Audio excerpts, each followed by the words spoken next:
அனைவருக்கும் வணக்கம். இறையருளும் குருவருளின் துணையோடு நாம் தொடர்ந்து திருமந்திரத்தை சிந்தித்து கொண்டிருக்கிறோம். அந்த வகையில் 5ஆம் தந்திரத்தில் பல்வேறு அதிகாரங்களை சிந்தித்து கொண்டு வந்தோம். அதிலே ஊட்சமயம் என்கிற அதிகாரத்தில் ஒரு பாடலை சிந்திக்க இருக்கிறோம். ஊட்சமயம் இதுதான் 5ஆம் தந்திரத்தின் இறுதி அதிகாரம். இப்போ நாம் சிந்திக்க இருப்பது 5ஆம் தந்திரத்தின் இறுதி பாடல். பாடல் எண் 1572. அறிய ஒண்ணாது அவ்வுடம்பின் பயனை அறிய ஒண்ணாத அறுவகை ஆக்கி அறிய ஒண்ணாத அறுவகை கோசத்து அறிய ஒண்ணாத ஓர் அண்டம் பதிந்ததே. இது 5ஆம் தந்திரத்தினுடைய இறுதி பாடல். என்ன சொல்ல வரார்? உடம்பினை பெற்ற பயனே இறைவனை அறிவதுதான் என்பதை முதல் அடியில் சொல்கிறார். உடம்பின் பெற்ற பயன் என்ன? அதை பல பேர் தெரிஞ்சிக்காம தான் உடம்பை விட்டுறாங்க. உடம்பார் அழியின் உயிரார் அழிவர், திடம்பட மெய்ஞானம் சேரவும் மாட்டார். உடம்பை வளர்க்கும் உபாயம் அறிந்தே உடம்பை வளர்த்தேன் உயிர் வளர்த்தேனே. இன்னொரு பாட்டில் இன்னும் கொஞ்சம் கடுமையாக பேசுகிறார். உடம்பினை முன்னம் இழுக்கென்றிருந்தேன், உடம்பினுக்குள்ளே உரு பொருள் கண்டேன், உடம்பினுக்குள்ளே உத்தமன் கோயில் கொண்டான் என்று உடம்பினை யான் இருந்து ஓம்புகின்றேனே. ஏன் உடம்பை போற்றணும்? ஏன் அதை பாதுகாக்கணும்? அதுக்கும் ஒரு பாட்டு போட்டார். உள்ளம் பெருங்கோயில், இந்த ஊனுடம்பு ஆலயம் தேகாலயம், வல்லற் பிராணாருக்கு வாய் கோபுர வாசல், தெல்ல தெளிந்தாருக்கு ஜீவன் உங்கள் உயிர் தான் சிவலிங்கம். உயிர் சிவலிங்கமாக இருக்குது என்பது யோகிகள் ஞானிகள் தினந்தோறும் பார்த்து வழிபாடு செய்கிறார்கள். உட்கார்ந்த இடத்துல அமர்ந்து கண்ணை மூடி தன் உயிராக இருக்கிற சிவலிங்க ஜோதியாக பிரகாசமாக பிரம்ம பிரகாசமாக இருக்கிற அந்த கோடீஸ்வரிய பிரகாசமாக இருக்கிற அந்த சிவலிங்கத்தை நெற்றிக்கண் அறிவுக்கண் உலக்கண் ஞானக்கண்ணில் பார்த்து பார்த்து வழிபாடு செய்கிறார்கள். நான் சொல்ல திருமூலர் சொல்கிறார். அறிய ஒண்ணாது உடம்பின் பயனை அறிய ஒண்ணாது அறுவகையாக்கி. அப்போ என்னன்னா அந்த அறுவகை சமய பிரிவுகளில் இருந்து அறுவகையான யோக நிலைகளிலிருந்து 6 ஆதாரங்களிலிருந்து இவற்றையெல்லாம் பார்க்க வேண்டும் என்று அடுத்து சொல்ல போகிறார். அறிய ஒண்ணாது அறுவகையாக்கி அறிய ஒண்ணாது அறுவகைக்கு கோசத்து. நம்மகிட்ட 5 கோஷம் இருக்குது. அறிய ஒண்ணாத ஒரு அண்டம் பதிந்ததே. இந்த உடம்பினை பெற்ற பயனை இறைவனை அறிவது தான். திருவள்ளுவர் சொல்கிறார் பாருங்கள். கற்றதனால் ஆய பயனேன். படிச்சிங்களே, இவ்வளோ பட்டம் வாங்கினீங்களே, என்ன பயன்? ஒரு நாள் ரிட்டையர் ஆக போகிறோம். அப்புறம் யாரும் ஃபோன் போட்டாலும் எடுக்க போகிறதில்ல. இதுதான் நிலைமை. அப்போ என்ன ஆகணும்னா, வாழ்கிற பொழுது படித்தின் பயனே வாலறிவன் நற்றால் அந்த அருமையான பாதத்தை, ஞானமாகிய பாதத்தை பார்த்து விட வேண்டும். அதுதான் பயனுங்கிறார். வாலறிவன் நற்றால் தொழார் எனின். 2வது அடியில் சொல்கிறார். அறிய முடியாத அந்த ஏகமாக உள்ள ஆகாயமாக இருக்கிற 6 ஆதாரங்களில் இயங்குகிற அந்த இறைவனை நீங்கள் கண்டுகொள்ள வேண்டும். 3வது அடியில் சொல்கிறார். கோஷங்கள் நம்மக்கிட்ட 5 கோஷம் செயல்பாட்டில் இருக்குது. 5 கோஷங்கள்லேயும் அந்த பரமல் எப்படி இருக்குது என்பதை நீங்கள் அறிந்து கொள்ள வேண்டும். ஆகாயமாயிருக்கிற சிவபெருமானை, அறிய உண்ணா இருக்கிற அந்த இறைவனை, அண்டமாக உள்ள அந்த இறைவனை நீங்கள் அறிந்து கொள்ள வேண்டும். 5ஆம் தந்திரம் நிறைவு பெறுது. இதனால் சிவநெறியை அடைந்து சிவயோக ஞானங்களால் சிவனை அறிந்து உயிர் பெறவே மக்கட்பிறப்பின் பயன். இந்த பாட்டில் என்ன சொல்லி முடிக்கிறார் இந்த தந்திரம்? இந்த பிறப்பின் நோக்கம் என்னன்னா இறைவனை அறிந்து கொள்ளுதல். ஒரு குருபிரான் சொன்னார். போய் சீடன் கேட்குறார். நான் பிறந்தேன், ஏன் பிறந்தேன், ஏன் பிறந்தேன் என்ற கேள்விகள் எதற்கு அப்படின்னு ஒரு பாட்டு கூட இருக்குது. நான் யார், ரமண மகரிஷி அருமையான புத்தகம் போட்டிருக்கார். ஏன் பிறந்தேன்? குரு உடனே சொன்னார், என்னை சந்திக்க. உன் பிறப்பின் நோக்கமே என்னை சந்திக்க. என்னை சந்தித்தால் தான் உனக்கு முக்தி கிடைக்கும், மரணமில்லா பெருவாழ்வு கிடைக்கும், நல்ல அடக்கம் கிடைக்கும். அதுதான் என்னை சந்திக்க. அறுவகை சமயம் என்னென்ன எல்லாருக்கும் தெரிந்து தான். சைவம், வைணவம், சாக்தம், கணாபத்தியம், கௌமாரம், சௌரம். இது ஒரு காலத்தில் ஏகப்பட்ட சமய பிரிவு நம்மகிட்ட இருந்தது. ஆதிசங்கரர் இவற்றெல்லாம் ஒன்றாக்கி 6 பிரிவுக்குள்ளே அடக்கினார். நான் வேடிக்கையாக சொல்கிறது, 6ம் இப்போ எங்கே சார் என்ன, சைவம் எல்லாத்தையும் உள்வாங்கிடுச்சு. எப்படி சோழ பேரரசு, பெரிய பேரரசு வந்தோடனே எல்லா சிற்றரசர்கள் எல்லாத்தையும் ஒன்றாக்கி ராஜராஜ சோழன் மும்முடி சோழ மண்டலம் 3 நாடும் ஒன்றாகி போச்சு. சேரநாடு, சோழ நாடு, பாண்டி நாடு, தொண்டை நாடு, நடுநாடு, கொங்கு நாடு எல்லாத்தையும் ஒன்றாக்கி ஒரு குடை கீழ் கொண்டு வந்து ராஜராஜன்.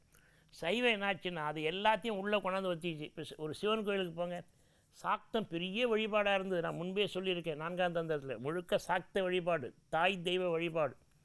இந்த லலிதா சகசரம் நாமாவிலே சிலப்பதிகாரத்தில் அப்படியே இளங்கோடிகள் சொல்கிறார். சாக்தத்தை என்ன பண்ணார், கொண்டாந்து பக்கத்துலேயே இடது பக்கம் வச்சுக்கிட்டார். கோயில் எல்லா சிவன் கோயிலும் இந்த அம்மன் கோயில் தான் இருக்கும், தாயார் சன்னதி இருக்கும் வைணவ கோயில். சாக்தம் உள்ளே அடங்கிடுச்சு.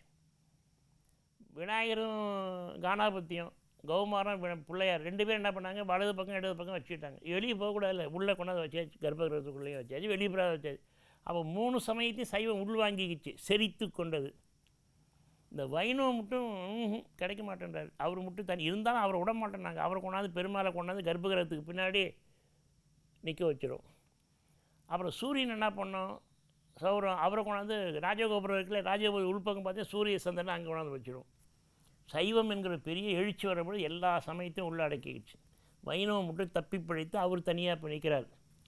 6 சமயங்கள் இதுக்குள்ளே தான் அந்த இறைவன் இருக்கிறார். அதுக்கப்புறம் ஐவகை கோஷம், அன்னமய கோஷம் உணவு மண்டலம், பிராணமய கோஷம் வலி மண்டலம், மனோமய கோஷம் மனம் நினைவு, அதுக்கப்புறம் விஞ்ஞானமய கோஷம் அறிவு தேகம், ஆனந்தமய கோஷம் இன்ப உடம்பு. இந்த கோஷங்களை பற்றிலாம் பின்னாடி பேசுகிறோம். திருமூலர் பின்னாடி வருகிற 7-8 தந்திரங்களில் இந்த 5 கோஷங்களை பற்றி பேசுகிறார். கோஷம்னா என்ன? கோஷம்னா உரை, அன்னத்தாலான உரை. முதல்ல 5 நம்ம உயிரை சுற்றி 5 உரை இருக்குது.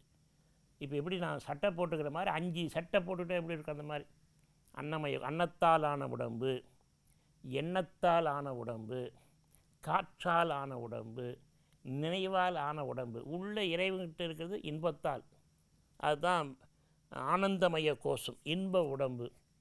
இன்ப வடிவம் தர வருகின்றார், வள்ளலார் பாடுறார். இறைவன் அது குருவரான் ஒன்று ஒன்றா தாண்டி இன்ப வடிவத்தை அவருக்கு தராரான். 6 ஆதாரங்கள் நம்மகிட்ட இருக்குது. அதில் தான் இயங்குது இந்த உடம்பே இயங்குது. மூலாதாரம், அதுக்கு மேலே இருக்கிறது சுவாதிட்டானம், மணிப்பூரகம், அநாகதம், விசுக்தி, அதுக்கப்புறம் ஆங்ஜை என்கிற 6வது ஆதாரம்.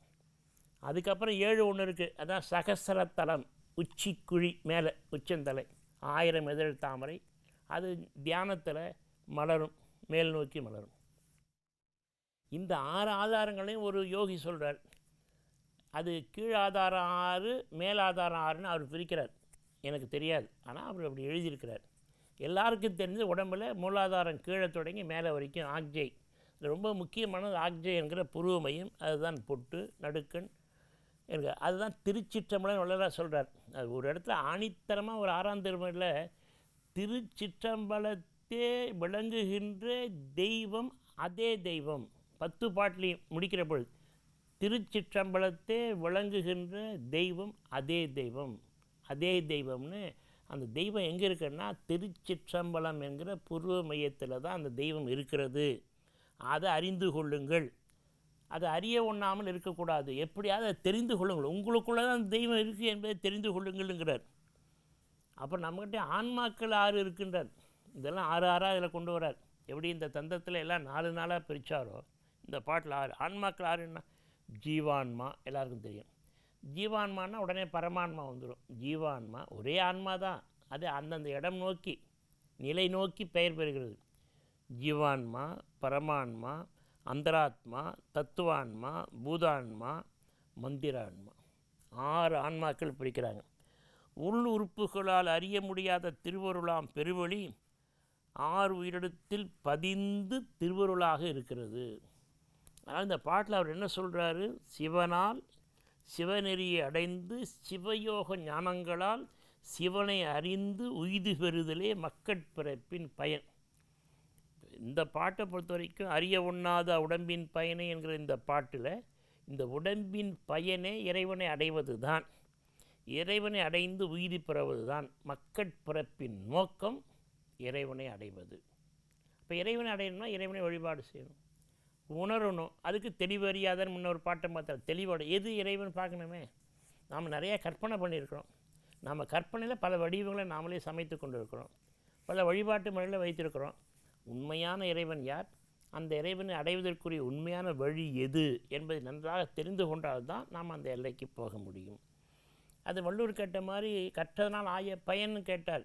வாலறிவன் அந்த திருவடியை சொன்னார். திருவடி தான் இறைவன். அதுதான் பிள்ளையார் சொல்லி உங்களுக்குள்ளே இருக்கிற கோடி சூரிய பிரகாசமாக இருக்கிற திருவடியை தான் ஞானபாதம், அதுதான் இறைவன். அது உங்கள் திருச்சிற்றம்பலத்துக்குள்ளே இருக்கிறது என்பதை இந்த பாடல் உணர்த்துகிறது. உணர்வோம், உய்தி பெறுவோம். அனைவருக்கும் வணக்கம்.